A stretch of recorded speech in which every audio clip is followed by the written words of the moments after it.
she'll be in there with you, all right? We're not going anywhere without her. All right? Hold on. She'll be in there in a second, okay? Close the CHOC, right?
Chief, can you spell your last name, sir, and what agency you're with?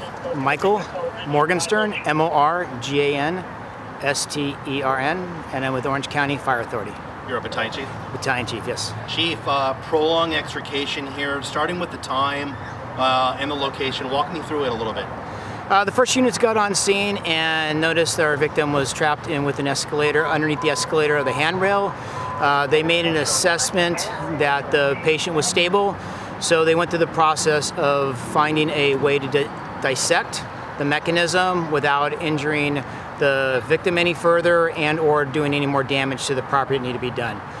Our heavy rescue unit, Heavy Rescue 6 out of Station 6 in the city of Irvine, came in and evaluated it further. Since our experts in rescue, they decided to use a Dremel tool. They used a Dremel tool to cut around the plastic, remove the bolts, and it was able to slide her hand while our Medic Engine 71 provided ALS care to the patient while she was being tended to, and we were able to extricate the hand, put her hand, and transport her to a local hospital.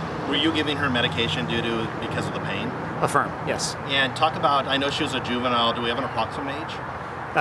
Teens. Teens, okay. And as a female? Yes, sir. Okay, and she was transported to a nearby trauma center? Yes, sir. Okay. Talk about the dangers, though. I know you guys are always telling families and little children, especially going up and down the escalators. So with the escalators, and I don't know how this happened. We didn't inquire with the patient or the parent at the time. But just remember, when you have small children, keep their hands away from the rails, on top of the rails. Keep their shoelaces tied all the time, because when the steps retract underneath, we've had shoelaces caught in there. Open-toe shoes are not recommended, or be very conscious of your open-toed shoes, and make sure that you lift your feet completely when you step on and off an escalator at all times. Okay, and being that this was over an hour extrication, no other injuries, just the reported one, right? Yes, sir. No other injuries. Okay, and what happens now? CalOSHA comes in, or what happens now? The local fire captain will report this incident to CalOSHA, and then that'll be up to the mall and the mall maintenance people and the mall people. I can't speak up to that piece of it. And that area is closed off, though, right? The mall, I believe, is completely closed right now. Okay, so it's just shut down just before. Yes, sir. This happened. Anything else to add? No, I just like to let you know that, as the Orange County Fire Authority, as your fire department, we have all kinds of tools, tricks in our bag, and sometimes we use the biggest tools we could actually have, which is a helicopter, bulldozer, or a hearse tool. And sometimes we use the smallest tools in our bag of tricks, and whatever works for the appropriate time, the appropriate place, and the appropriate situation.